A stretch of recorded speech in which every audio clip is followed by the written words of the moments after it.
Very good. Hey everybody, and welcome to the new live show with me and Joel. I'm Sal, and this is Joel. If you check out the description box below this video, you will see a link to Caped Joel's YouTube channel. I advise you to give it a look and possibly also a subscribe. Check it out. Thank you. You know, patronize this good man and his wares. You touch my heart. I've been working really hard on that one. I've had a new video like every week this week for That's Cape right. Joel. And also, big thanks to Nick Goldman Vision, because he actually gave me a bunch of brand new artwork and a brand new banner, so Cape Joel doesn't look like crap anymore. Nice. That's excellent. I didn't think it looked like crap. I just think it could have used a sprucing up, which I believe it did, and excellent work. Doesn't look as good as ComicPOP. If people couldn't tell, I'm not a graphic designer. That is not one of the skills I rolled for in D&D. Right. Neither am I, but thankfully I am dating one, and she is blows me away every time we do something new. She's like, here's something amazing that you would have spent a crap load of money on. A lady of many talents. It's true. I just wanted to give people a quick prelude to this show. Obviously, the weekly poll is not in session today. We're not using their Twitch channel just because I don't want them to think that we're trying to supersede the weekly poll in any way. We're not trying to subvert them as well. No. And by them, of course, I mean us, because we are part of the weekly poll.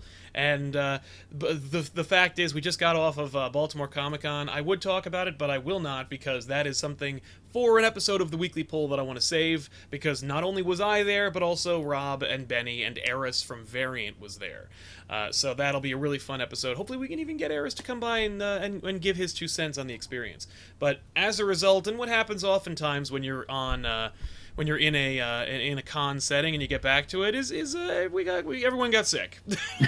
The con crud is real, man. The con flu. One of these days, I keep saying I need to make a convention survival guide, and one of the things is Purell, man. Yeah. I know it sounds lame, but Purell will save your life in a con setting. It's true. You also need to, there's a lot of do's and don'ts with cons. We should definitely do like a thing where we just talk about that, because it's absolutely necessary. Stay rested, stay hydrated. Yep, and shower, for the love of God. And don't just think that hygiene ends with the shower. You also gotta brush your teeth and floss, because if you're in a close quarter with people, when you're breathing, everyone can experience it. And don't think just because you're around 100,000 people at once that you could just fart wherever you want. Yeah, you can't do the whoever smelt it dealt it. You can't just blame it on the person next to you. Yeah, don't blame it on the dog. It was you. We know it. It was you, and everybody knows it. That's right. Don't blame it on the furries. It was you.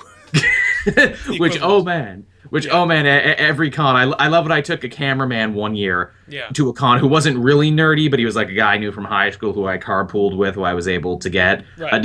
And it was so funny because this guy, he had never really seen stuff like that before, and like when I was going around schmoozing and like trying to hand out business cards, he was like people watching, and he had one of the best moments of "What's that?" Right. And I'm like, well, you see, Frem, that's what you call a furry, and this is a furry in its natural habitat. Yes.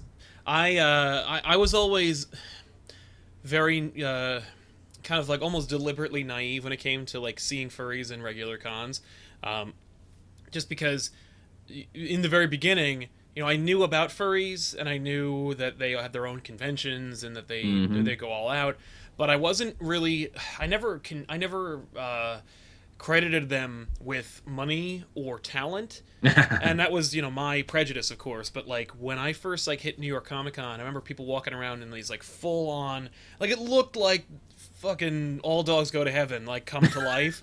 And I'm like, that is really impressive. And someone's like, he has sex in that costume. And I'm like, oh, that's a furry. Right on. Good for you. Like, but he's got a hidden zipper. Like, yikes. I mean, to each his own, or their own. But... Hey man, let your freak flag fly, like John Lennon said. Whatever gets you through the night, it's all right. That's right. So with that in mind, let's move on to our topic of the day. I talked with Joel earlier about this, and I'm like, hey, what do you say we talk about this? There's no rhyme or reason to this, but I thought, like, while this is ComicPOP, while Caped Joel is steeped in superheroes and comic books, we shouldn't just limit the ComicPOP live show to comic books and superheroes in general. And cartoons and stuff. Yeah, and cartoons and so forth. Yeah, and we tested the waters with the cartoons. That went really well. So I thought, like, playing on the whole nostalgia factor, but maybe keeping it within the last decade or so and kind of talking about phenomenons and seeing where this conversation goes. I thought we'd talk about video stores. Great idea. Because video stores are something that are very near and dear to my heart. Same. Before I decided like, hey, I'm gonna do comic book channels, or before I decided, hey, I'm gonna make comic books, I wanted to make movies. And what Joel and I were talking about during the pre-show was every and this is by the way, I'm sure that this is the experience for both genders, but speaking on behalf of a man or a boy, man boy, if you will, I will say that in every young man's life, there's a time when you watch Pulp Fiction and it completely changes your life and it makes you into something else. And whether you're a fan or not, you watch Pulp Fiction and all of a sudden all doors are opened. And Yep. for me, I remember before Pulp Fiction, my older brother said, I was about 13 or so, and my older brother was like, well, whatever you do, don't let him watch Reservoir Dogs because it'll ruin him. And so, of course, naturally, I ran out and watched it, which I guess was his plan. Good old reverse psychology is what that is. Yeah, and not only was Reservoir Dogs a great stage play come to life on film, but it's also a great way to trick young, aspiring creative types into thinking they can make movies. That and Clerks are great, like, just bear traps of... Makes it look so easy, All doesn't you gotta do is just get a couple of, like, similar suits, throw them into one location, and just think you're really clever. And just point a camera at it, just talk about life and stuff, and it'll be so easy. And then you'll get awards and get to go to film festivals, and everyone will love it. That's right. And, not true all the time. But Quentin Tarantino's kind of humble beginnings started in a video store. It's true. Robert Rodriguez, too, that whole 90s film explosion were a lot of guys who came from the video stores. Yep, like just direct access to movies and getting to watch them and having a lot of downtime, just watch whatever and everything. Rodriguez, Tarantino, Kevin Smith himself as well. Many different 30-somethings or 40-somethings had humble beginnings in video stores. Guys who got to grow up on the classics of film, but also got to grow up on the junk food and the schlock and the B movies, and that's very clear in their work. Oh, yeah, very much. And in fact, you had access to everything, and you had no discerning opinions. It's just you and an seemingly endless library of movies at your disposal. So you can watch whatever you want, even if it was going to look like garbage. And as you can tell from our show back issues, I have a very judgmental personality, and so when I would hang out with my friends, we actually did a show. We created a YouTube show before YouTube existed. We were a good 10 years before YouTube came out, where we would walk around the video store and shoot ourselves just grabbing videos off the rack, which is, the name of another great show on our channel. And but pulling videos off the rack and going what are they doing? And, look at this. And do I have to say more? Do producers think that we'll just pay money to see anything? And just literally ripping into movies we hadn't seen and had no context for, but just looking at the cover being like, this is garbage and here's why. That's way too funny because I have a very similar story. I was a total Blockbuster rat of my day. Didn't actually work in the store, but knew everyone who did work there and was friends with them. And I would basically be Randall from Clerks, and I would just sit there and hang out, and eventually they'd be like, hey, can you watch the counter while I go to the bathroom? Nice. And in fact, I was, much like you, was, very cynical and very oh man, I'm a teenager who's seen a bunch of movies. I know everything that's going on. It was there that I actually got the handle, the DVD Grouch, which is, of course, my Twitter handle and my old channel handle and everything else. That's where the name actually comes from. That's amazing. That's where it totally came from. That's where it was born, yeah. I'll tell you, man, the experience of watching videos, or of going to video stores, filming ourselves, wanting to make movies and watching movies would have been the creation. ComicPOP would have been something else. It would have probably been called our show, which literally no internet, so we went to public access, which is the internet, only for 1,000 people. And they didn't want to air it because they were like, you curse in this show, I don't really understand what the show's supposed to be, which is, every YouTube show when you try to explain it to your parents. It's true. And so you feel like a maniac. You feel like a crazy person when you try and explain your favorite YouTube shows to anyone above the age of 30. Oh man, we should actually do an episode where we talk about YouTube in general, or being on YouTube, or here's a subject that I've always wanted to talk about, and we'll hopefully we'll get to it in a little while. But it's the idea of current celebrity and classic celebrity. The idea of uh, when for example we went to Baltimore, a few people came by and said hello and thought we were awesome, and it was really, really humbling and amazing to run into some people who were like, I watch your show, that's friggin' awesome. That concept would be lost on my parents or on my friends who don't watch the channel. South Park did a perfect episode on right. this. Yeah, but PewDiePie. Yeah, saying PewDiePie is a god. His thing reaches more people than any show on television. Yep. To a bunch of kids of a certain age, he is the biggest celebrity that they know of. Yeah. And he didn't go to school for anything. He's not in a movie. He's not like a household name, but to a certain level of people, yeah, he's the biggest goddamn thing. Like, he's That's bigger right. than Tom Cruise, you That's know, right. he's bigger than Samuel L. Jackson. And you're right, the whole paradigm of fame is changing so much. Yeah, well, and the thing that really crystallized it for me was, I deliberately don't memorize these people's names, but this dumb bitch on good one on some stupid news show where she interviews celebrities, and she did an interview with Charlie Sheen right when he was having his meltdown. Tiger Blood, Vatican assassin. His Tiger Blood scene where his Tiger Blood interview where he talked about like, I am on a drug. It's called Charlie Sheen. Like, if you borrowed my brain, boom, can't handle it. You can't handle it. Yeah, like I am. That, by the way, spectacular interview. Yes, love that implosion of a human being. So good. The remix they did at Auto-Tune the news of yes. that. Mwah. Yes, thank you, Shmo Yoho, for that amazing remix. Just so good. Spectacular. They're a lot like they kind of dropped off, but like Dame Drops. Charlie Sheen, the backing up lady, those were all Double Rainbow, all on my iPod when I had one. As they should be. I used to have an iPod, and now I forgivably don't have an iPod, but not because I want to be hip, but more because the damn thing's battery fucking died.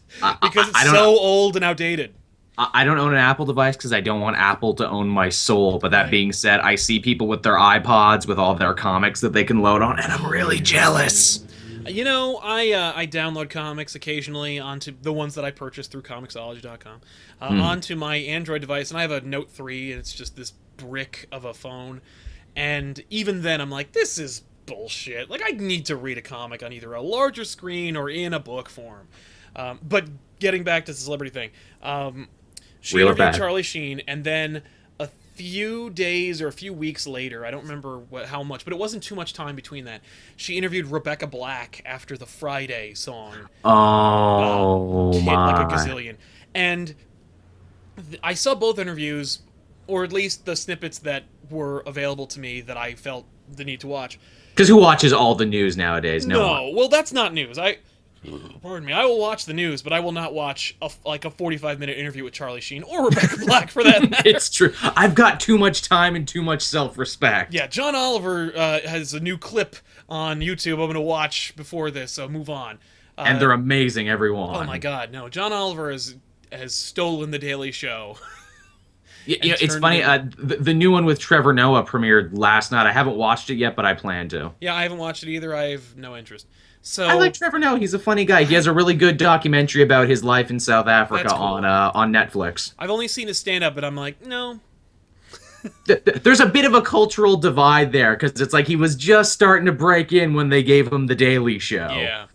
But yes, back to the news show. Right, but back to the news. So she's interviewing Rebecca Black, and the level of interview, respect, quality, and questioning was so different.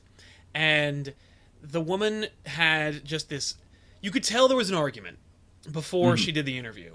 And you could tell that she lost the argument. That she didn't want to do this. She's like, well, who is Rebecca Black? I've never heard that name before. Like, was she one of the Brat Pack? Was she, like, is she some kind of pop singer? And they're like, no, she's this rich girl from the West Coast whose parents paid to get her this music video, and then they put it out, and it's fucking horrible, and everyone in the world's watched it.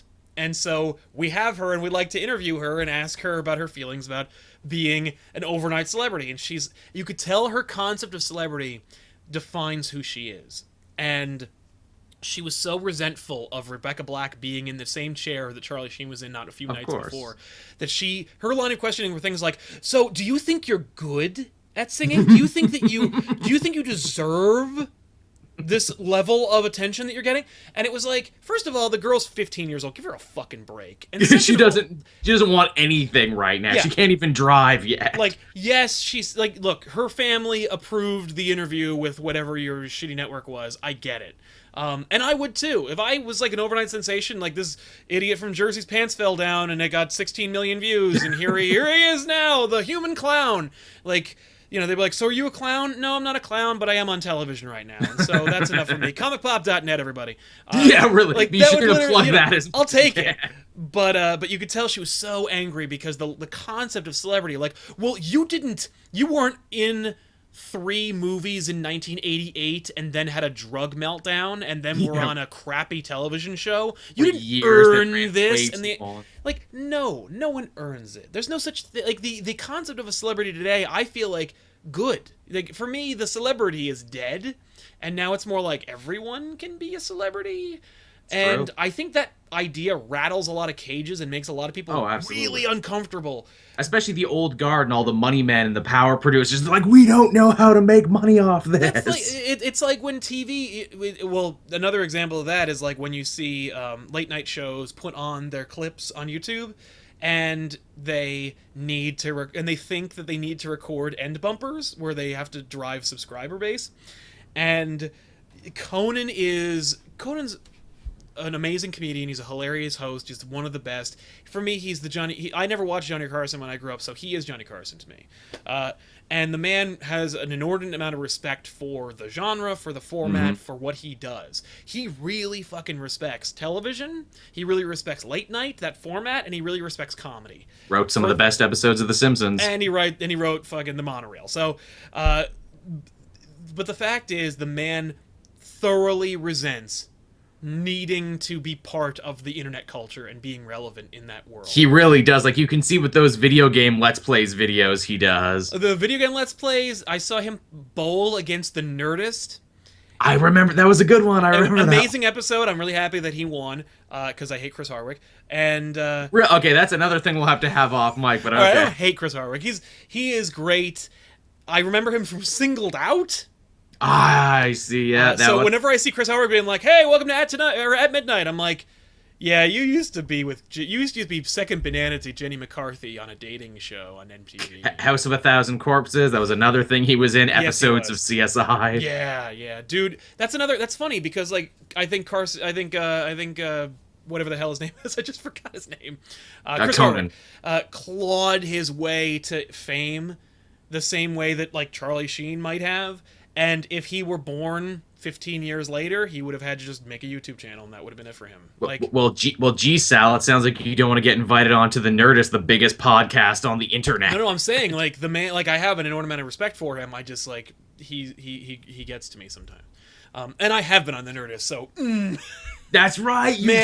I forgot about that. Yeah. You were on a show that was on The Nerdist. I was on a show that was on The Nerdist. If you guys ever check it out, go to Comic Book Club. They used to be YouTubers, and then The Nerdist needed some comic book guys, so they just bought them and then put them on their channel.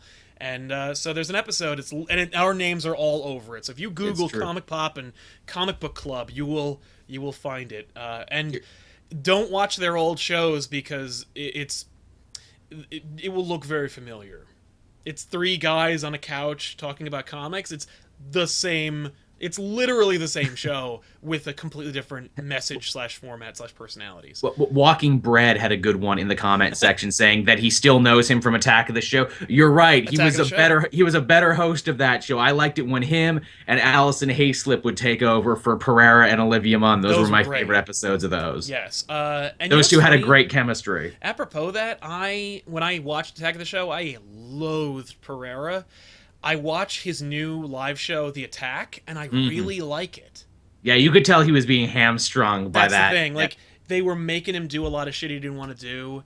And when his personality finally got on display, it's like, oh, okay. Like, oh, you know, it turns out he was just, like, forced to puppet whatever they wanted. And that's too bad. Like, good on him. I withhold judgment on Kevin Pereira now.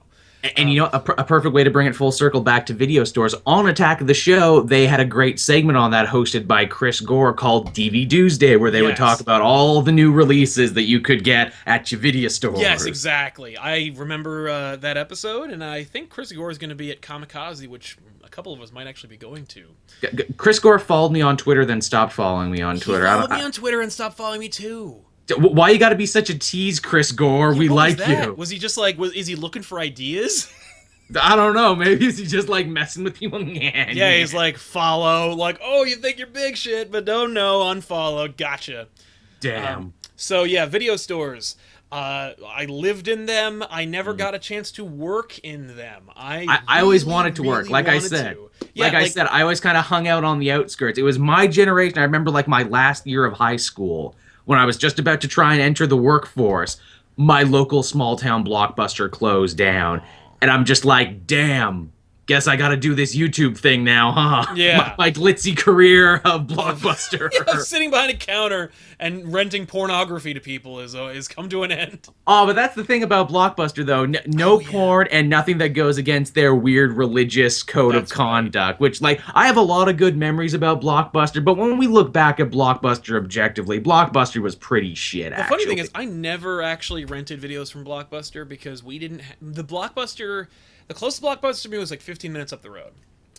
And the nearest video store to me was Hollywood Video. I don't think we had those in Canada. They're horrible. They're like... I'm trying to think of a crappy knockoff. It's because... Yeah, I'm trying to think of a crappy knockoff of something It's the great. GoBots to the Transformers. Well... Actually, the GoBots came first, so technically the Transformers are the ripoffs. Oh yeah, how's that working out for you there, Leader One? But no, don't you know my name is Gyro Robo? So yeah, no, but Hollywood Video sucked, but I loved going because it was such a shitty video store, and that's the thing. When we're talking about video stores, you know, Joel, you grew up with the Blockbuster. For me, I grew up with the shitty video store. Because Hollywood Video wasn't always a shitty video store. Before Hollywood Video came in, we had two video stores. There was one called Video Mania, and there was another one called Easy Video. And Video Mania was the one in town, and that's the one I went to. And it was actually a converted firehouse that became a video store. And nice. Beautiful building, but just filled with tapes, and so of course that's, you know, video cassettes, VHSs, and that was where I rented videos. And if I couldn't get to there, if either they were closed or they didn't have the video I wanted, I would go over the next town and go to Easy Video. Now, Easy Video had a porn section, and the porn section was hilarious because, you know, did it have a beaded curtain that you had to go behind? It did not have a beaded curtain. It had double doors like the entrance to a saloon. So like it was just these double doors and porn. So you could see clearly in there, and you're like, what the fuck is that? And then and then you just mosey on through like a cowboy to get into the porn. The only reason why I know why I'm familiar with going through it is because my buddy Ben, who you know from Back Issues and Off the Rack and all those other shows that we do, Ben worked at the Easy Video, and Ben had a highly coveted job. I was a lifeguard as a teenager in high school. My mom was always my mom and dad were like, you need to work and get a job, and I'm like, okay, right on. And like when the first job that I wanted to get was at a lake that we used to be members of, where they had a shack at the entrance to the lake, and you had to check badges. I'm like, what a job. You watch TV and check badges in a little air-conditioned box for 6 hours a day. I am fucking on board. Do that. And I applied, and my credentials were so great that I got bumped up to lifeguard. What a trap that was, where it's like, oh, you see, we get them in with the cushy job, and then we make them lifeguards. Yeah, I didn't even get close to that guard shack. So I became a lifeguard, quit that job, became a lifeguard at the YMCA, and in between those jobs kept being like, are there any hires at the video stores? The people who worked at the video stores all of them. Hollywood Video, Easy Video, Video Mania, Blockbuster, even Blockbuster, the one 15, 20 minutes away. All of them had, all the people who worked there had those jobs and held on to them like grim fucking death. Mm-hmm. They were like, oh, no, I know how sweet this job is. I hang out and watch movies all day. I want to become a film director someday. I don't have any prerequisite for that other than watching movies all the time, and this is the only way I can get paid to do that. Get paid, by the way, like $4.75. But get paid nonetheless. I made significantly more being a lifeguard. Jeez, those are YouTube rates. Yeah, I know. Yeah, I'm back to that now. Actually, this is kind of like harkening back to that. I finally I'm home. Finally, I'm making chump change and talking about movies. Life just comes full circle, don't it? That's right. But I love the shitty video store, and when we would my friends and I, we weren't like the suburban explorers where we would go into caves and look and like grab the weird New Jersey and look for landmarks. We didn't like the map. We were like, no, just drive in a direction that we've never driven before and see what's there. And that's how we wound up in like places like Buttsville, New Jersey, with the flag lady. There's a lady on the side of the road who just sold every flag that existed. She had them. And, cool. Hot Dog Johnny's in Buttsville. Like, we found all these different really awesome locations, and some of them, and in every town, they had some shitty video store. And I was like, ooh, how do they do it? Did they keep the covers for the tapes, or did they throw those away and write them directly on the tape? That's always good. Yeah, and so, but the shitty video store was always great because it had, it was always horribly maintained. They never vacuumed. They never cleaned the damn thing. The tapes were always never rewound. Of course. Hey, but please be kind. Always rewind. That's right. Be kind, rewind. Look back into your past so you can move tranquilly through your future. There you go. It's the best. That's the only good part of Men in Black 2. Yes, it is. Actually, that's not true. The scene where Will Smith is trying to decipher all the pictures in the pizzeria is also really, really funny. That's pretty good. Everything else is garbage. Johnny Knoxville, man. Johnny Knoxville. As a character that just leaves that movie at a point and they never go back to him. Good. He's like the Jar Jar Binks of that movie, which is hard to imagine because there's 3 Jar Jar Binkses in that movie. It's true. It really is. Fucking dog, the horrible female villain, Johnny Knoxville, and himself. Like, oh my god. Even Zed was marginalized into a crap joke. Like, yeah, he was. What a waste. There's a topic for another day, horrible sequels. Oh, yeah. Oh, that's just, yeah. But as far as video stores are concerned, what any other like fond memories or experiences going absolutely. To or hanging out in? Oh, yeah, hundreds. I mean, video stores for me were always a family affair. I remember getting picked up from school on Tuesday, going over to the Blockbuster and, spend a good amount of time up and down the racks. Gotta grab them new releases, but also, might want to grab something I've never seen before. Yeah. Is the deal. Here's a movie that, like, because of video stores, I know this movie exists. I've never heard of it before, never heard of it since. The movie, well, it actually has 2 titles, and the video store that I went to had 2 copies of it because they used different titles. The King's Mistress? Mm-hmm. But it was also called The King's Whore. And they had 2 copies, one and identical covers, just different titles. And I'm like, why have both? Like, there was no discernible difference. And I never rented them to find out, but I was always mystified by The King's Whore. And so anytime anyone talks about, like, The King's, when they try to finish a title, I'm like, oh, are you talking about The King's Whore? Have you seen it? Is that the movie? Is that the one? Aww. Yeah. Nope. The other thing, of course, I liked about video stores was not all video stores were created equal, and some of them had hidden gems. Some of them rented TV shows that you couldn't watch because you didn't have access to them. Some of them also had bootlegs, which I thought was kind of awesome. Like, some of these shitty video stores were diamonds in the rough, because some of these shitty video stores had copies of the Fantastic Four movie in 1994. Oh. Some of these video stores had both Captain America movies. Oh. Like, some of these video stores had the 1979 Spider-Man TV movie and subsequent episodes. Like, and man, were those a treat. Yeah, really. That, like, these were, let me tell you, man, like, there's something to be said for, having an internet age where you literally, I vaguely remember some half-remembered echo of a theme song. Let me type in one or two of the words that I remember, plus a couple of keywords that might connect it. Oh, there it is, and all the memories have been filled back in. Thank you, Internet. There's something to be said for that. That's cool. And, you know, I can't discredit it or discount it in any way. Like, look, life is better. Fewer people are dead. Life expectancy is high. Pornography has never been more free-flowing than ever before. So true. It's hard to believe that, once upon a time, and I'm glad, that I wasn't at that age, at like the porn age and the video store time, because I never had to deal with that awkwardness where it's like, okay, here's, 6 porn tapes and 1 schlocky action movie, so I don't look like a total pervert. Oh, no. It was always, it was like, okay, let's see what we got here. We got Eraserhead, Last Action Hero, Asses of Fire, whoa, what are these? I can actually say with all certainty I've never rented porn, but I certainly had the ability to during that time.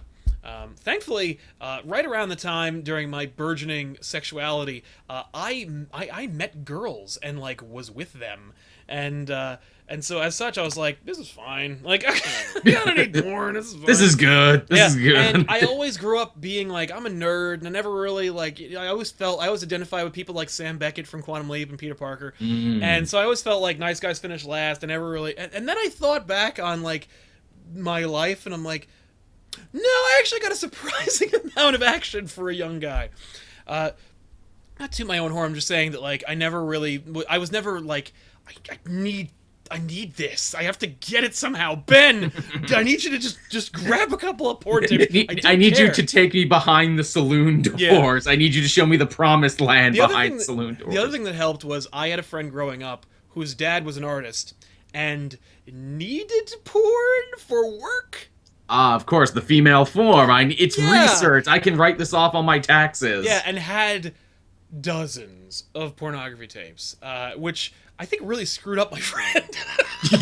No, really? But it was also kind of cool because the dude had vintage Playboys, like Playboys from like 1960, like the ones that are worth a lot of money. I guess that he never and I guess he didn't really think of it that way because they were just in cardboard boxes stacked on top of each other, covered in dust. And my friend and I would just run up to the attic and then just go through them all. And this is what a friggin' sexless nerd I am. One of the issues I found, because I'm like just leafing through them, and I found this like several page interview from like 1970 whatever with Stan Lee. Oh, and I'm like, awesome. What the fuck, Stan Lee in an interview with Playboy? This is amazing. I gotta read this. You gotta read the article, the article. I literally, what are you doing with that Playboy? I'm reading the articles. I'm literally reading the articles on this girly magazine about Stan Lee, and I'll never forget the image because it was this awesome looking picture of Spider-Man stuck to a wall with his mask in his hand and Stan Lee's head like underneath. Just such an amazing. I guarantee you, with that information, someone in the comments is gonna be like, "Okay, that was Playboy number 447." Of course, 1975. This is the internet. Lots of great artists got their start in Playboy, and lots of great writers. Yeah, you beat me to it. You beat me to it. Well, you probably read On Writing as well, which was Stephen King's memoir, where he shares like his entire like how he's successful and what he did, like how he grows as an author and stuff. That for me, On Writing by Stephen King is the best thing Stephen King's ever written.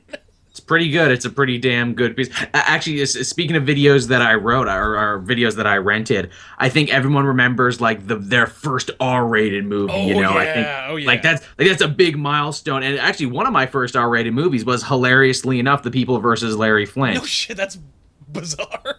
That is bizarre, which I'm just like, from a documentary point of view, this is quite an interesting. Plus, what's his face in it? Guy who was Hulk but then wasn't Hulk. Why am I American History X? Why am I blanking on his name? Edward Norton. Edward Norton's in it for a bit, and I'm a big Edward Norton fan. He's so great. He is good. And also, hey, Courtney Love in her most fucked up, which is also nice.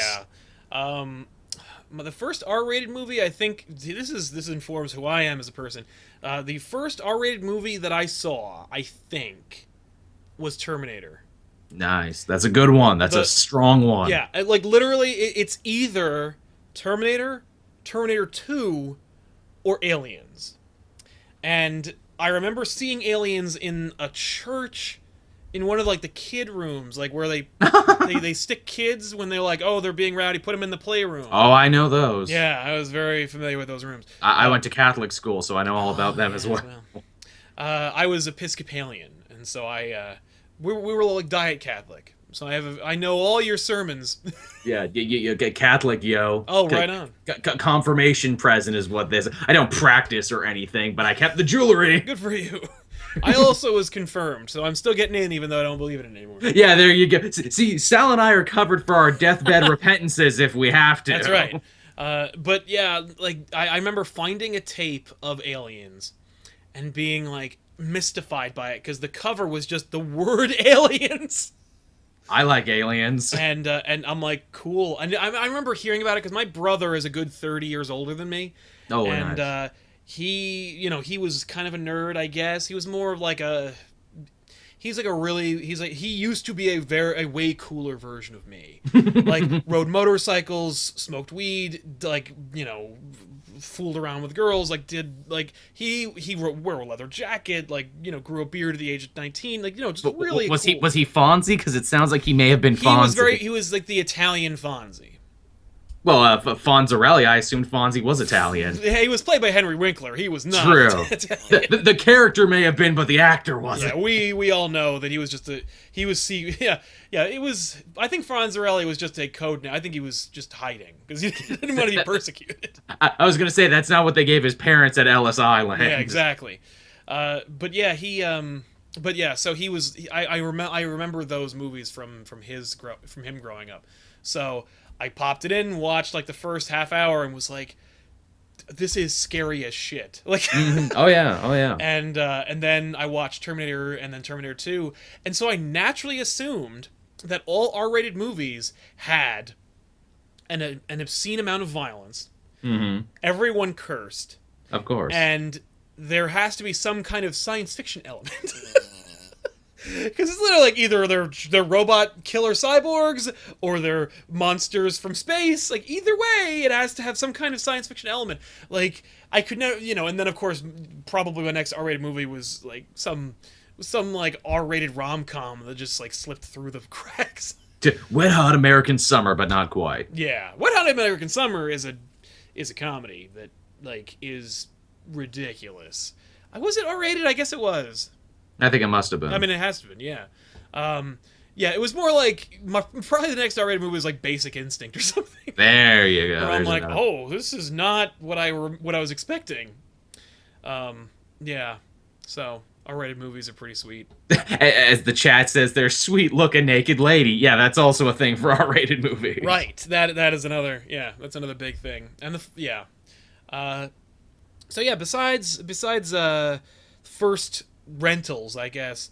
What was the tape that you rented from the video store the most? What was the one where where they're like, "Oh, you're here for this again"? Now I like that you mentioned tapes there, because that's something very special DVDs. for our generation.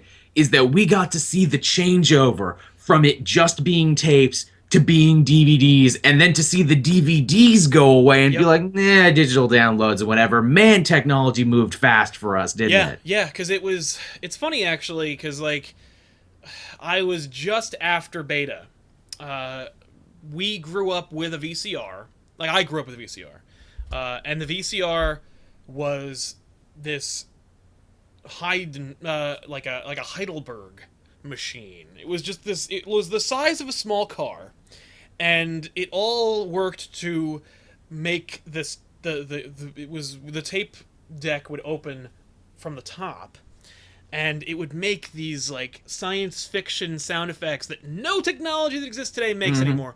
You turn on, ka-choong, and then you'd hear all the inner workings inside the VCR, and then you hit the eject button and go, just shoot out, and you hear these gears that are just straining, and then you shove the tape in, and you just it's slam medieval it down. by today's standards, right? You need to cram it down, because if you didn't push it hard enough, it wouldn't lock, and so it would go back up. So you have to cram that shit down there, and then it would play your tape. And the older machines were better because they paused better. You didn't have to worry about tracking, and it paused like a still. It's supposed to like paused, and everything was kind of like distorted at a moment.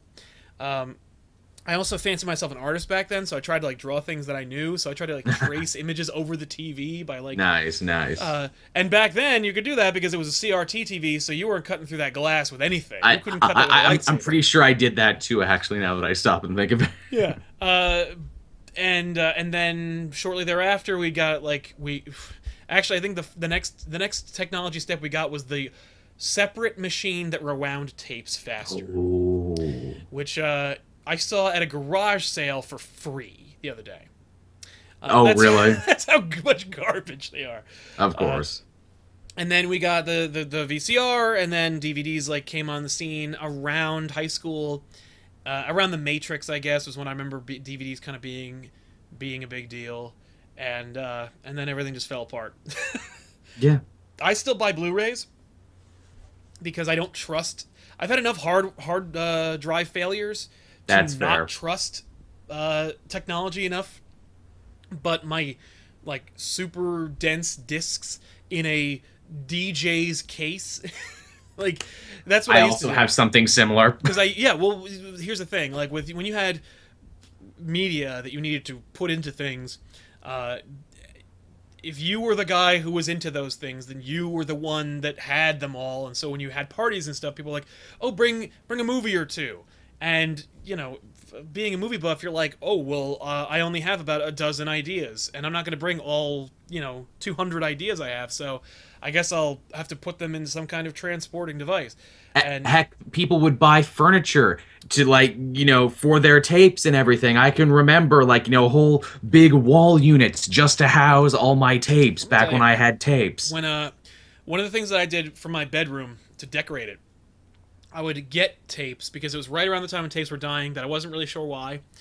And I would get tapes for movies that I liked and loved and enjoyed, and take the tape, like the cool box art out, and then I would loop a piece of duct tape, slap it on the back, and create 3D mini posters that lined the inner room around the top, like near the ceiling. Nice. So like I was nice. just surrounded by like 3D pop art of movie posters. This way I could have 100 movie posters in my room.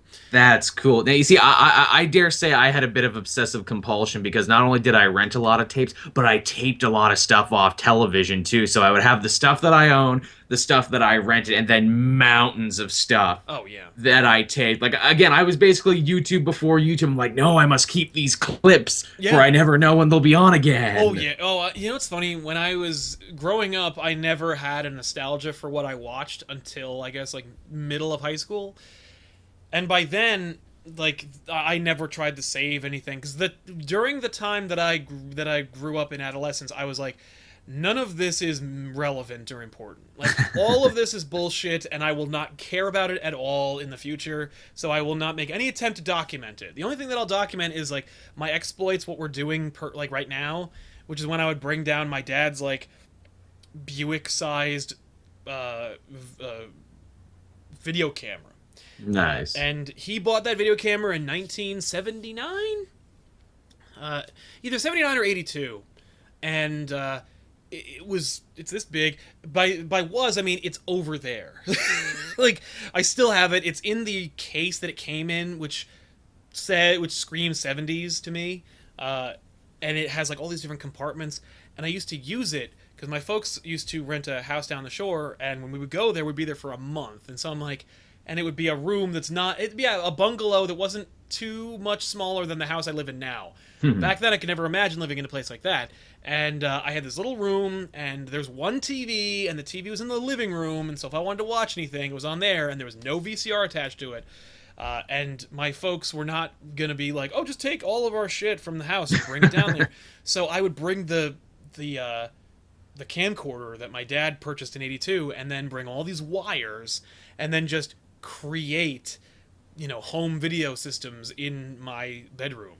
And so I used it as a VCR for a long time, and as like a video recording studio and stuff like that. That damn thing had like a lot. It was very versatile, I'll tell you that. Like one of these days I'll bring it down. But if you want to see what it looks like, watch the most recent episode of Half in the Bag on Red Letter Media, because they have all these they have all these old camcorders, and it's probably one of those in the back. I'm sure it's worthless now, but back in 1982, I found an old tape of a family gathering when my dad unveiled it, and like he has no idea how it works, so he's like recording us like playing and shit. And and some family friend is like, hey Bill, how much was that? And he's like, don't tell my wife, but it was, and he like says how much he spent on it, and I'm like, it's 1983. What are you doing? You have no right to spend that much money on this piece of shit you never used. New technology. I'm like, I fished this out of the friggin' closet because you never used it. Like, what the hell? Don't you wish you could go back in time with the video camera that you have now and just blow your father's mind, being like, yeah, look at this from the future. I used to tape our exploits with me and my friends in high school, and that was on a VHS camera that was this big, and it filmed on little mini VHS recorders, little mini VHS cassettes that you had to cram into like a template video cassette. You have any idea what I'm talking about? I do. I think I do. Like, okay, VHS were this big. The tapes that I record on were this big. How do you play them in your VCR? Well, you buy a like adapter that's the size of a VHS cassette. You cram that in the middle, and then it loops it onto the VHS tape. Nice. That's what I filmed all of our exploits on. Thankfully, I've actually dumped all those onto digital and burned them onto DVDs because I'm an idiot. And so I have them kind of preserved. But what I'd rather do is go back in time and hand myself a friggin' handy cam and be like, here, film more, because I only had 40 minutes to film as much as I could. Even a GoPro. Like, I was actually at a TV and stereo store today, and I was amazed. I'm just like, man, have we come this far even just with GoPros? Yeah. Yeah, GoPros went from, like, a really shitty webcam you could bring outside into things people shoot YouTube videos on. I should be filming this on a GoPro right now. That's a good point. I think you can actually use a GoPro as a webcam, but I don't know how. So, don't ask me now.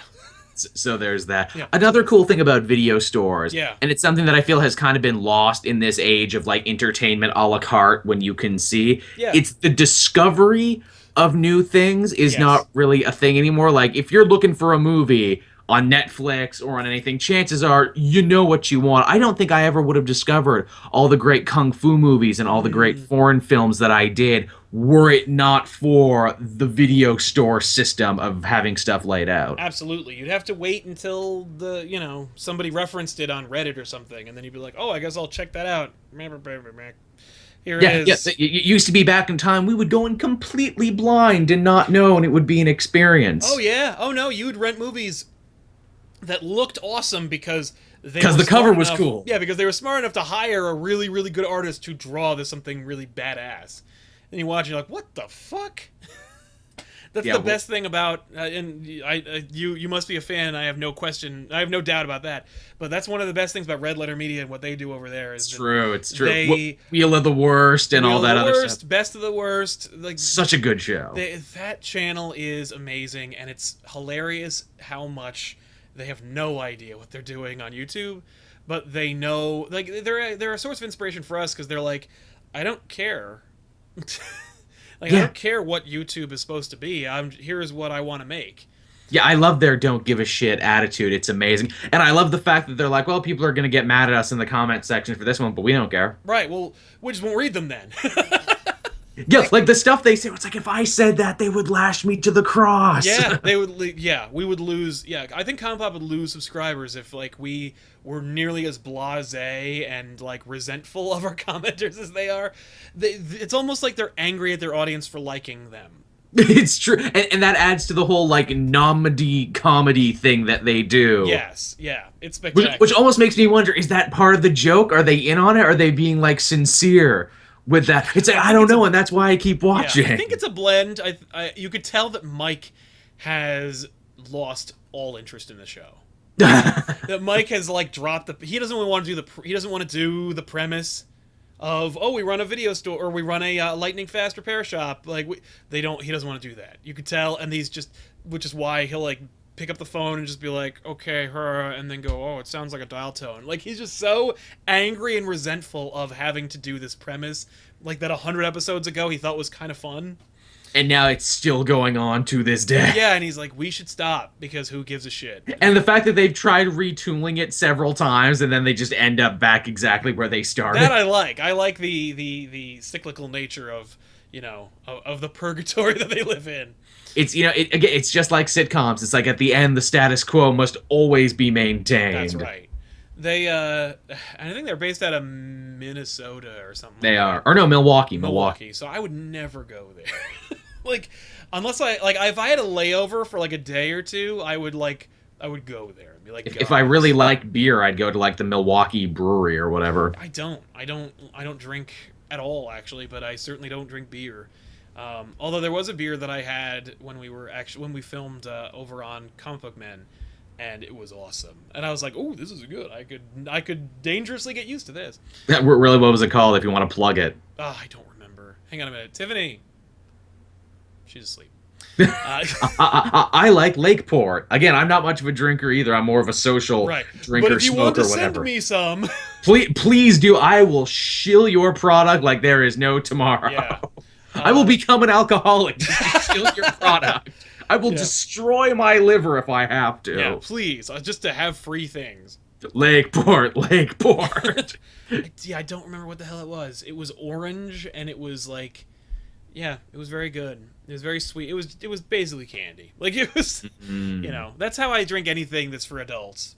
When we all went out drinking in Montreal after Montreal Comic-Con, Armin and his wife took me out, and they're like, yeah, we're going to do some shots. I'm like, I don't know, man. I'm kind of a lightweight. I'm kind of a teetotaler. No, it's fine. They're Jolly Rancher shots. They taste like candy. I'm like, awesome. That's sweet. Yeah, when we first met with the guys for Comic Book Man, we had to meet them at a bar, which I was very familiar with because I go to Red Bank all the time.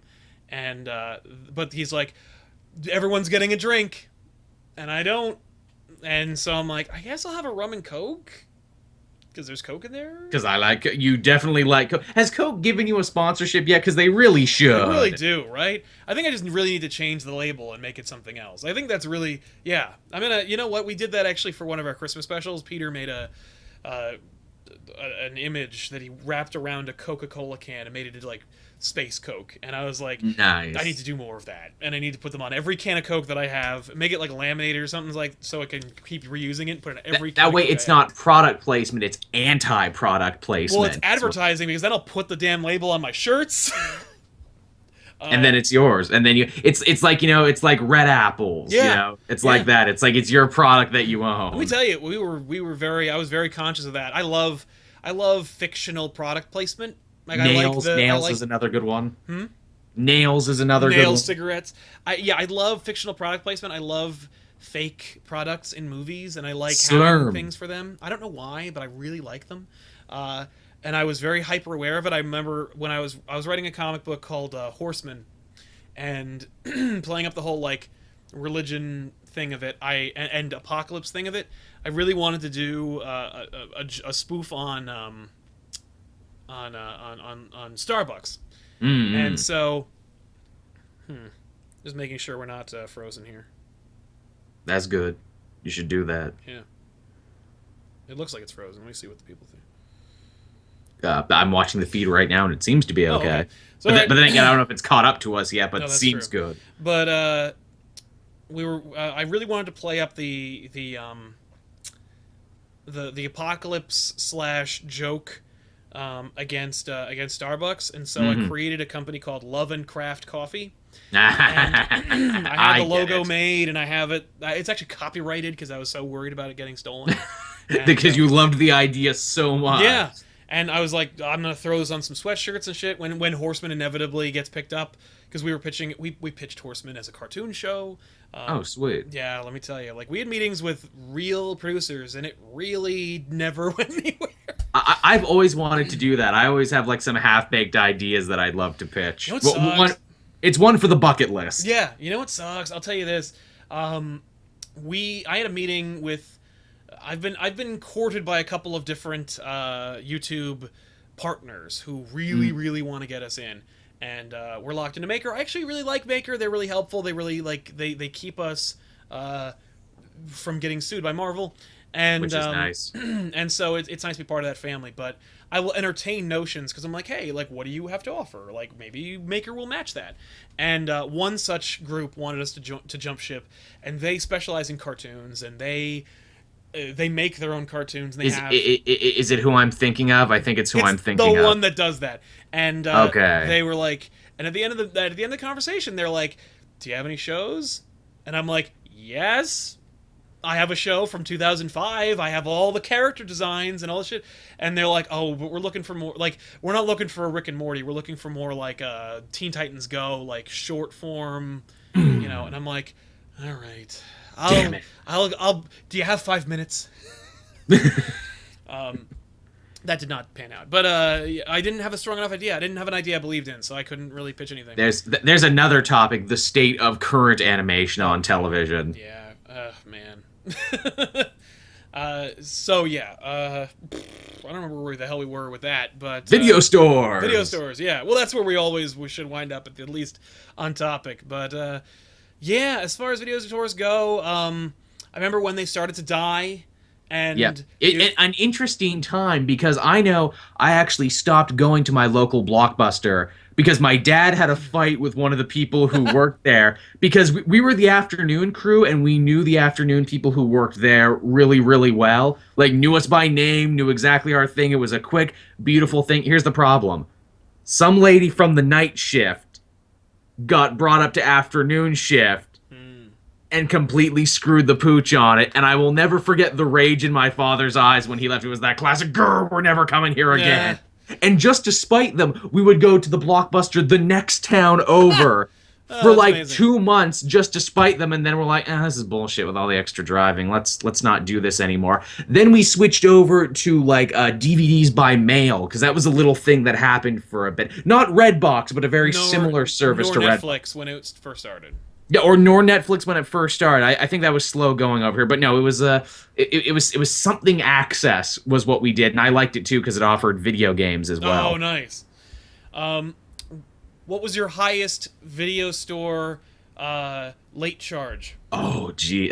Okay, I'll tell you exactly what it is. It's my Spawn Season 1 VHS from Video 49 here in Canada.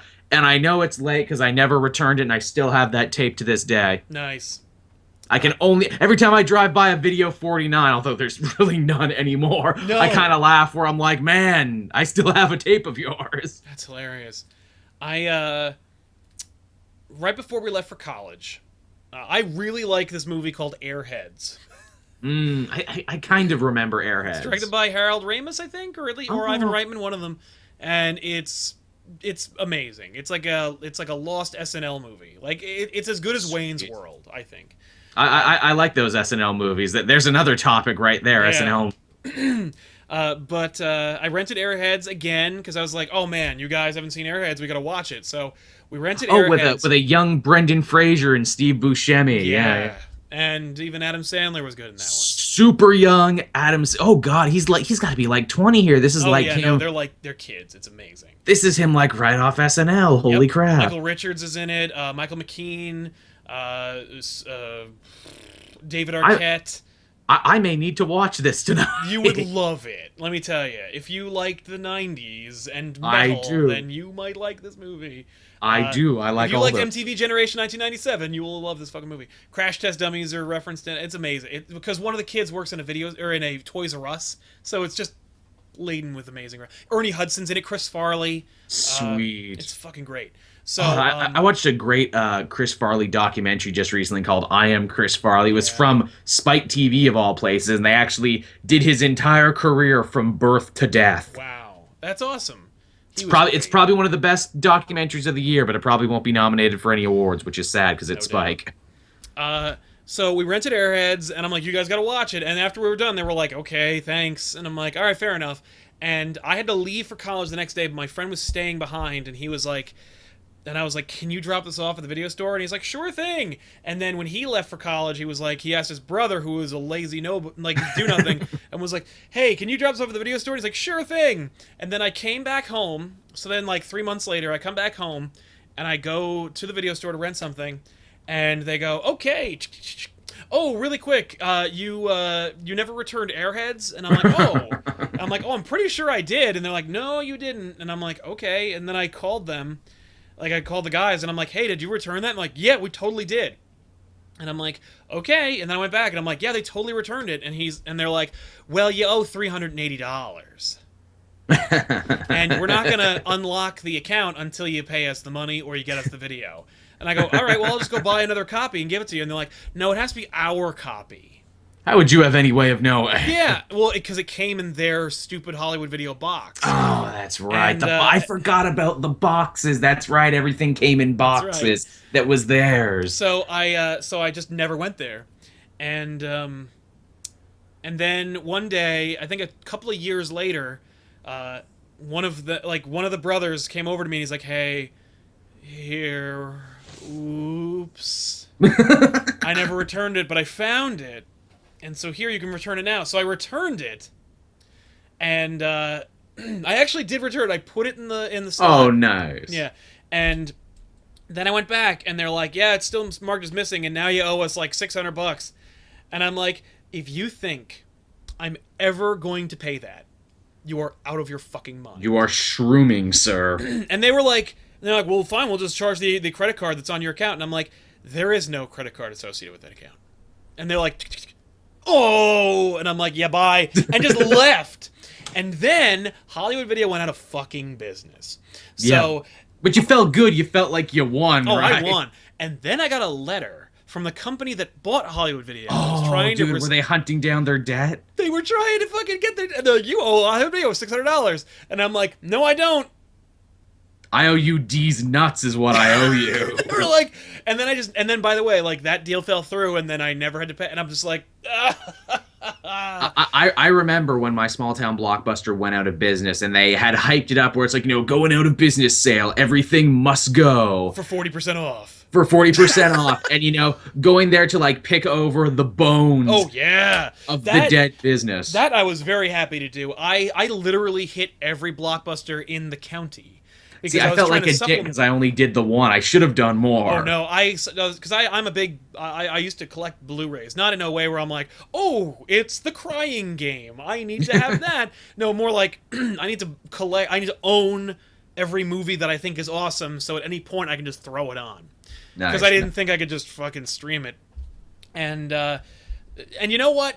I still can't do that. If I'm not paying for Amazon Prime or something, then I still can't get every movie I want right at the touch of a button. Yeah, that's the lame thing. At least in a video store, there was a good chance you could get everything. Yeah. But now it's like, no, sorry, didn't make a deal with this studio, so no, you can't. And we're Netflix, so we change it up every couple months, so we're going to retire these, but we'll bring more in, so we'll get the sequel, but not the original.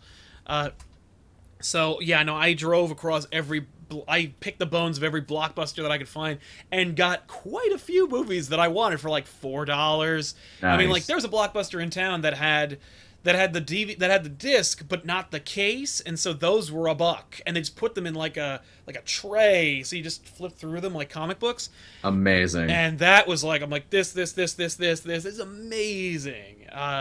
Yeah, because everything that I have, my whole DVD collection or Blu-ray collection is in my my traveling case. Because it used to be that I lived with my folks for a while and I was like, I don't want to watch movies here with my friends. I'm going to go to their apartment. So I would bring my DVDs or my Blu-rays with me. And now I'm like, well, now I don't have to at least I don't have walls filled with DVDs and Blu-rays. Because when I was growing up, I thought that would look awesome. I know a group of people who I affectionately refer to as the Lone Gunmen. Because they're nerds who live by themselves, and do they write manifestos? Do they have manifestos? No, they don't. They just play a lot of role-playing games. Oh. But they live alone and they're dudes, and I was just like, rather than call them the guys, because every friend of mine is the guys, like, I'm not... No, so I called them the Lone Gunmen. The Lone Gunmen have walls of Blu-rays, and it looks awful. It really does, and yeah, and like much like you, I thought like, ooh, this will be a good, like nerd status symbol for me. Exactly, Maybe exactly. in videos that I make in the future, people can see my collection Yep. behind me. Yeah, and they'll be like, "Wow, you have this." No, as it turns out, no. Hey, I'm sorry to tell you, this, everybody. No one wants to see your Blu-ray collection. It's true, where it's like before, it's like, wow, you've got so many Blu-rays, your nerd dick must be massive. But Right. now it's like, nah, No, I don't give a nah. fuck. The only thing Now, that I like. comics, on the other hand, I Oh, will show you my comics. trades one Yeah, day. that's fine because it's books, kinda. Uh, But books are art. They're leather bound, kind yeah, of. for me, I actually just like getting posters, and as I'm a con goer, I like to get them signed. And so, if that's the case, I put those up. And so, I got my Mask of the Phantasm poster signed by Kevin Conroy. Uh, I'm working on my Firefly poster. I got this cool Firefly poster off of Etsy that looks better than any Firefly poster because they're all crappy. So jelly. I am more jelly than man right now. I let me tell you that because the Serenity poster, I don't know who the fuck marketed Serenity, but it was an asshole who didn't like Joss Whedon because every bit of promotional material for that movie looks like garbage. It's not great, no. From the Blu-ray covers to the posters themselves to the commercials and trailers, trash. It looks like something I wouldn't pick up at the video it looks store. like Is something what I it would be looks like, what the fuck was this? Like, but somebody made a cool Firefly poster. The other thing is, I have a love-hate relationship with Serenity, so I like the show. So I got this really cool Etsy poster from Firefly, and so I've got Shepherd Book and Kaylee, and I think that's it. But I've got 9. I got 6 more to go, 7 more to go. So that'll be fun. Yeah, it's fun. I never tried Redbox, but Redbox was yet another thing that tried to fill the void. I like even when Redbox was new, it was kind of like the stigma thing where it's like, you use Redbox, really? I have no problem with Redbox, and in fact, that's the thing that made me want to do this in the first place. I'm glad you brought that up because it'll be a great way to wrap it all up. Because I feel like, for me, Redbox, or the concept of the Redbox, is... It's fun. I have nostalgia for video stores. I loved video stores. There's a whole culture around them. It doesn't exist anymore. It's a dead... Well, it does and it doesn't. And I was thinking about this the other day. So, like, I went to the gas station, as I often do. Yeah. And in there, off to the side, in a sad little corner, they have DVDs to rent. They have, mostly the new releases is what they have from the last couple months.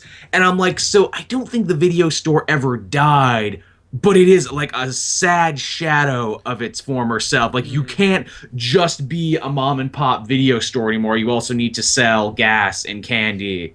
In my neck of the woods, there ain't no more video stores. They're all dead. They're all gone. You see, I think too, because I think you live in more of like I'm not gonna say metropolitan, but you live. I mean, I'm a suburb of New York, more or less. So Well, there you go. See, small sticks Canadian town.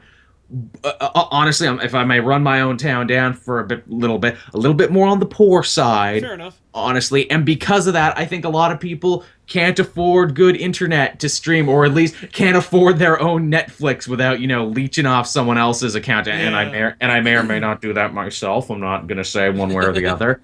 But yeah, so you kind of do see it, or at least you see it a little bit more. Actually, as a matter of fact, one of the first video stores I ever went to, even before Blockbuster, there's a marina in my area because up north area, people put their boats in and out, cottage country, Right. and the marina actually had a pretty damn good video selection. Like, they actually had a place off to the side where it was like a whole hallway dedicated to movies and DVDs. And also too, it had a porn section. The porn section actually was behind the honest to God beaded curtain. Oh, nice. It had a real beaded curtain, and I remember it's like, one day I'm going to find out what's behind that beaded curtain. One day. But yeah, I mean, I think that's what's become of video stores. Shame is behind that curtain. Shame is behind. And sticky floors for some reason. Yeah, I don't know. That's, by the way, there are, you know what I should say? I should actually amend that because of what you said. There are video stores in my area, in like within a few miles of my area.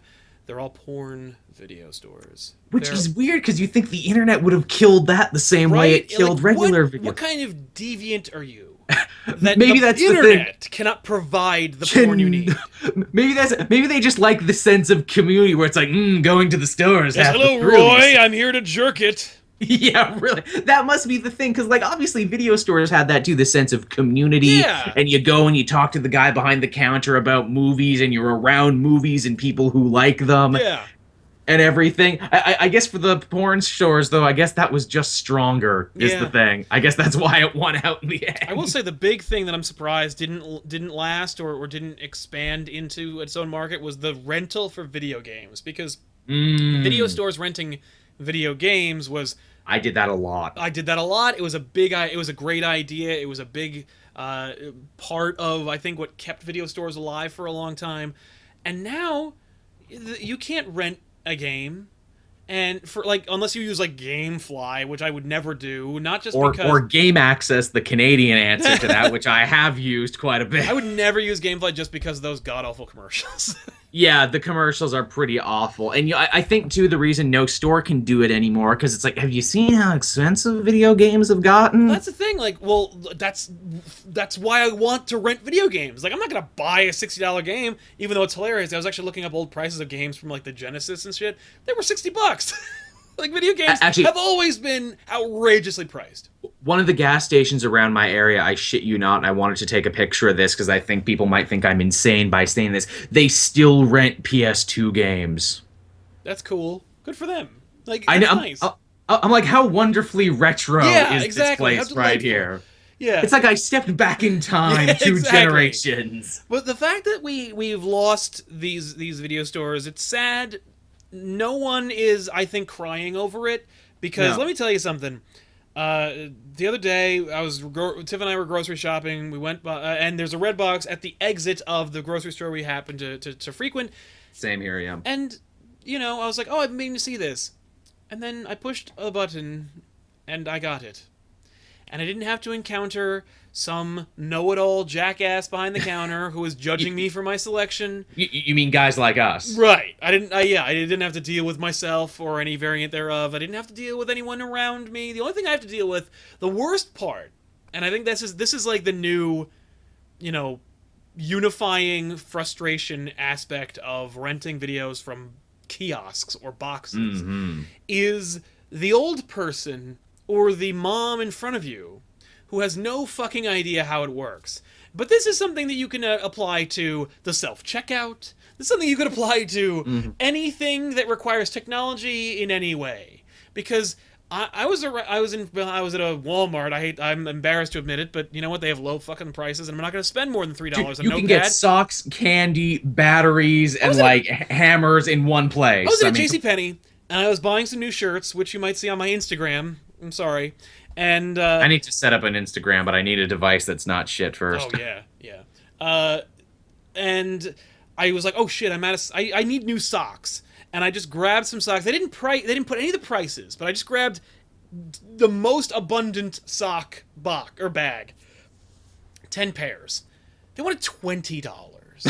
Those better be the last socks I And ever I'm like, need. are you out of your fucking mind? These are the only socks available. There were like tens of bags of them, packages of 10, and like Were I they guess this is just me stitched with being gold? old. Like I guess it's me being old, being like, the fact is, in my day, I didn't know how much socks were. But I'll be damned if I'm spending $20 on them. On them now. On them now, no. Like, so yeah, I guess I should just go to Walmart and buy some fucking socks, because I will apparently, wrap my feet in bread bags like Howard Hughes, thank you very much.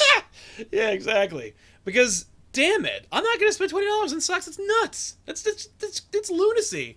There's some things I don't know what that. I guess that's part of being old or getting old, is looking at something and having an idea of what it should cost, and then being outraged At what it actually costs. at having your reality shattered by actual reality. Did the $20 socks at least have little Batmans on them? 'Cause at No, that they point, were I could Hanes sort or of- something. They were some generic price. And by the way, they weren't like Eddie Bauer socks or like American Eagle socks. I wasn't buying them in like the Urban Outfitters or the fucking Eddie Bauer store. They were just Or the Hot Topics. or the Hot Topic. No, I don't buy clothes from the Hot Topic. This Sabbath shirt I'm wearing, they actually had a deal on this one. You buy one, you get the next one half off. So I got this one, and I got the one Iron Man wears in Nice. Avengers. Let me tell you something. Yeah, I was actually going to make a joke about you being Tony Stark when you said you were going to wear your Black Sabbath shirt. I will wear my finest Sabbath shirt. But no, this is their first album. I have the Tony Stark one over there. Nice.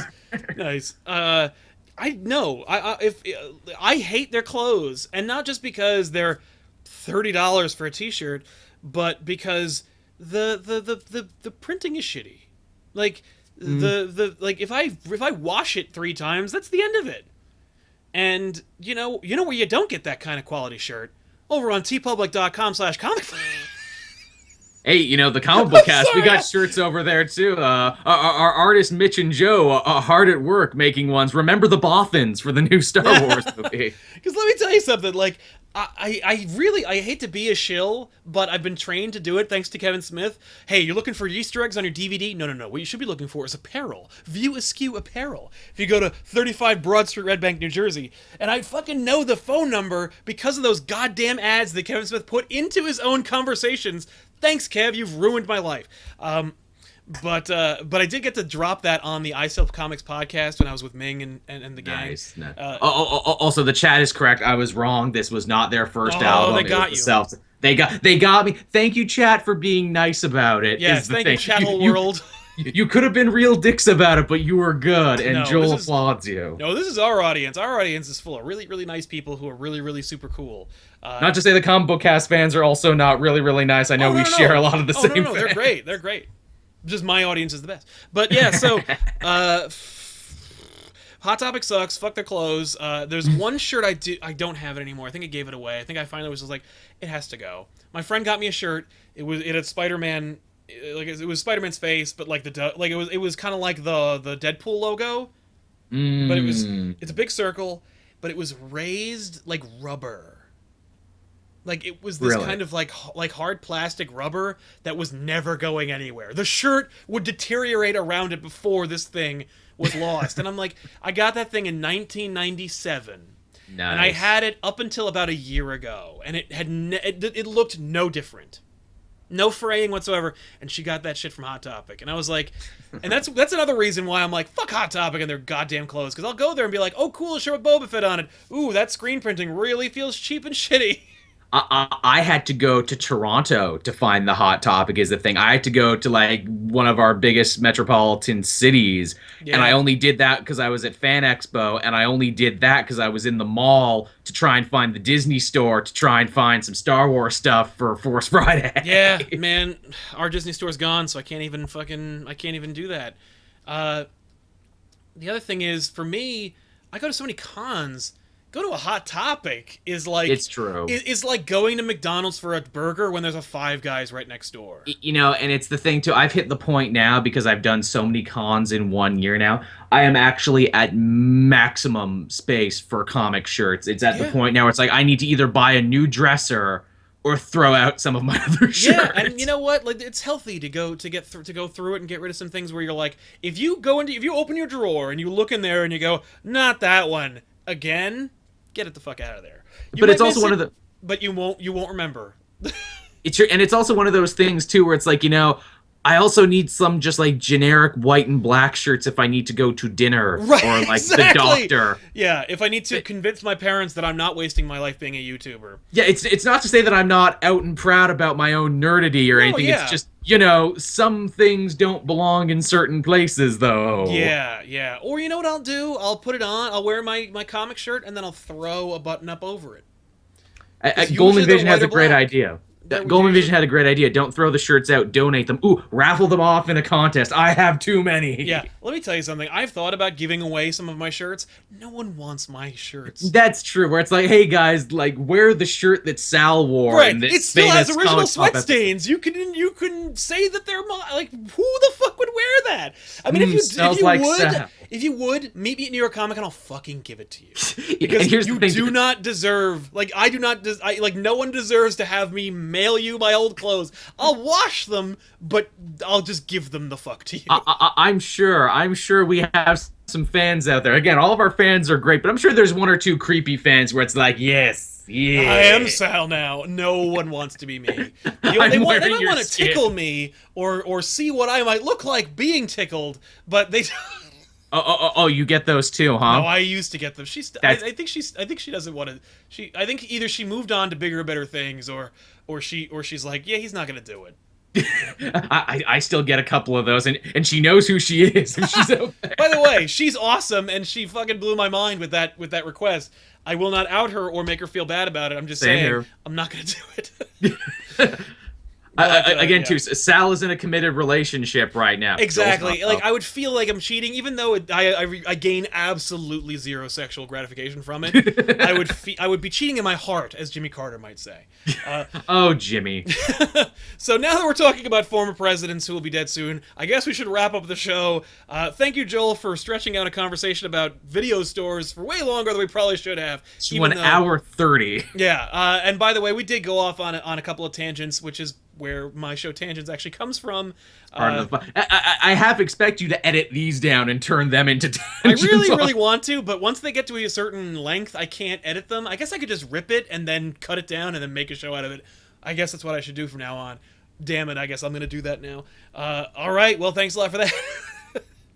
Not a bad idea. No, I think again. no, this is you deserve. People deserve to have this whole conversation. Full, uncut, uncensored, Yep. the way, Oh, you know, yeah. friggin' Trigon intended. That's right. I mean, let me tell you something. Like, no, as far as like uncut, no. Like we will cut our shit, but uncensored, no. We or censored, no. We will never. We do not censor our shit. We occasionally do if it's like if it's for all ages. Like I plan on doing a special or two that are going to be for kids or for all ages titles, and that one, and it's going to say like this is safe. You can show your kids this and stuff like And that. that is why the houses of Comic Book Cast and Comic Pop shall forever be united That's right. in I mean, our like, foul language and not editing This is the ourselves. whole point. Like, it's on the internet. This like I don't need like if I wanted to fucking be on TV, which I kind of do, but not really. I don't Yeah, I want to get where you're move. This is great. I don't have to go anywhere. I'm in my house, and then I turn the thing on, and then people show up and they say hello, and they, and I make money from that. Like, It's pretty nice, fuck ain't it? going to L.A., which I have to do, by the way, at some point in the near future. Did you actually hear that Howard Stern on his show, a bunch of people pointed this to my direction, that apparently on one of his newer shows, he was ragging on podcasting and podcasters. And I'm like, yeah, that's easy for you to say top of satellite radio. I can bet you if you were my age today, you would be the biggest podcast Oh my guy. god, yeah, absolutely. And by the way, people who have radio shows and TV shows, get the fuck out of podcasting because that's the domain for the rest of us. Or Yeah, if you really, are going to do don't that, be at least taking have us them on your show, like because you've already got your format. If your show's canceled, like Dan Harmon, let's say that Dan Harmon, I mean, I think he actually does have a podcast, but like when Community died. You make a podcast, man. Do whatever you need to do to get your creativity going and to get your message out there. But if you have, but like Seinfeld, when Seinfeld was huge. If he had a podcast too, fuck you, buddy. God. Get the hell out of here. Although at the same time, you think about it, you're like, I kind of want extra content from the people that make things that I want. It's true. It's true. So with that in mind, I guess I'll backtrack on that point. But you know what? Backtrack just a little bit. Fuck Just Howard back it Stern up. and that bullshit because fuck that noise. Come on, man. Yeah. So Come on, Robin. Why don't you have my back, Robin? yeah, quit chuckling about how much fucking money you've robbed over the last 25 years and come to bat for us. Man, I envy Robin Quiver so much because she laughs and she's just the perfect sidekick, second banana. Yep. Like, she wrote the book on that. I'm like, man, I wish I had your job, Robin. Yeah, I mean, the audition process for that must have been like, can you sit? Can you chuckle? Like, I was watching... Because a lot of these get backed up on YouTube. I was watching a really, really old Stern. He was interviewing Stephanie McMahon, the daughter of Vince McMahon. And you know who the other guest on that show was? A young-ass Dave Chappelle. Oh, neat. Who sat right across from Stephanie McMahon when they were talking like some early 2000s wrestling stuff that was happening. That's hilarious. And I'm like, man, and here's just young Dave Chappelle over there to the side before his show, Yep. before his HBO specials, before he became huge. He was just hanging out Dave Chappelle. Yeah, that's cool. That's fun. Yeah, Yeah. I'll give Stern a lot of credit, but I hate when people in traditional media rag on new media. Like, do you know how old you sound? Well, that's, again, to bring it back to that South Park episode we were talking about, that's kind of what the whole PewDiePie Let's Player thing was about, Yeah. where they kind of had their cake and eat it too, because like in part one, they're like, new media is stupid, and Let's Players are stupid. Then in the second episode, they're like, well, they're their own bosses, and we'd probably be doing it too if we were their age. So Yeah. I guess it's fine. I mean, Even yeah, like the real thing that pissed me off recently was just Jimmy Kimmel and his whole like condescending like who cares about watching video games, and everyone making the same point of like, well, who cares about watching sports? It's like, or, yeah, or late night talk shows even. yeah, or watching your antiquated fucking bullshit where you used where you had a personality and you put it on display on the show that you made, and then when you got a show that this network group wanted you to have, you became a complete shill. By the way, like there's nothing against shills. We do a Loot Crate fucking show, for God's sake. Like, By all means. I'm not Mr. Integrity. Integrity, yeah. Hey, Comic Bento, where's my box for this month? It hasn't come yet. Yeah, exactly. But do I need to go to the post office and complain? right. But I will say, if I hate a Loot Crate, we're like, this Loot Crate sucks. I'm very close to like for Loot Crate to be like, okay, we're gonna stop sending you these things. What I always hear about Loot Crate, and I can say this because I have no dealings with them, this I say solely as Cape Joel, this idea that's like, it's like one good one for every two bad ones. I mean, there's no way for it not to be without them like losing money. They can't all be winners, people. They can't all be winners. Depends. It really depends. Like sometimes, I mean, like at the very least, like there's always something where I'm like, oh, cool. Like I got a Terminator T800 chip keychain, which I adore, and I got that in a case that had a lot of neat stuff, and then another case that was crappy, but like it had a couple of great gift ideas in there. Like, there's always something for somebody, but. Why do I feel if you send me a Christmas gift this year, it'll just be re-gifted Loot Crate stuff? I mean, if you would like it, you're... Hey, I'm fine with it. Be like, oh man, what great thought of this re-gifted Loot Crate. I wonder if that will be a thing now, because there's so many boxes for so many people and so many options, and people will just be re-gifting. If I had an office, if we had like a studio, I would have a closet that we just fill with our Loot Crate and garbage. and we would use them as promotional material and giveaways and stuff like that. Like that's, I mean, like, because listen, money was spent, that thing is worth something, and if you want something, here you go. Like that's not a bad idea. It's a great way to like fill your inventory. Instead of having like a candy dish in your office, you just have like a Loot Crate dish where it's like, hey, here, before help you yourself. go, here's a blind box from DC Scribblenauts. Take a tchotchke, take a something. Yeah, exactly. Take something out of the box. Anyway, thank you guys so much for watching this episode, and we'll see you guys maybe next week with another episode of our live chat where we and we'll have another topic that we'll naturally stray from, I'm sure. And maybe it'll actually be on Wednesday is the thing. That we've kind of been doing this as a fill-in show for the weekly poll because that didn't happen. When the weekly poll can't happen, there's no reason not to take the time slot. Why not? I mean, hey, fans got to watch something. They might as well watch us. Yeah, right? Come on, guys. And also, too, I like some people in the comments are saying, is this show going to have a name, or is it just going to be streaming with Sal and Joel? I'm like, I don't know, should it have a name? Maybe you guys should pitch some names. I would like to hear a few name ideas. I'm working on a few. I actually tried to come up with one today, and I'm like, no, I'm not going to rush it. When we come up with a name, we will have one. For now, it's just, this is the show. Tell you what, if you're interested, I actually have like a text file on my computer where it's literally just names for shows for comic book casts that either haven't happened or I'm banking for such a case. So tell you what, after this, we'll go through the list and I'll see if any stick out to you. Love it. Okay, cool. Well, then we're going to have to go. I'll see you guys next time. And hey, we just got back from Baltimore Comic-Con. Right after this episode, I'm going to export our video where we get recommendations for what to do on back issues from a few choice characters at Baltimore Comic-Con. So stay tuned for that tomorrow. We'll see you guys next week. And hey, before we go, I'm just going to give you guys a quick reminder. We have a Patreon over on ComicPOP. If you go to patreon.com/ComicPOP, it was actually a card in the beginning of this episode. You can check it out, see if it's right for you. We got a couple of cool rewards, and we're just trying to upgrade the apparatus, as it were. Make things a little bit more good. Comic Book Ass has a Patreon too. I don't have a Patreon, but if you want to send me stuff, please do. Yeah, I think there's actually a support button you can put on the channel that you could just literally link to, and boom. Really? Oh yeah. Go onto your channel and activate the support button. Yeah. And maybe you get something. That'll be good. Good Christmas is coming. Yeah, exactly. I got to get gifts for some people.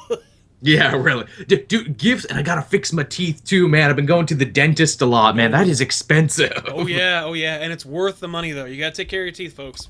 You do. If you take nothing away from this episode about video stores, take care of your teeth. Take care of your teeth because listen, that shit don't grow back. It don't. All right, see you guys next time. Thanks for watching.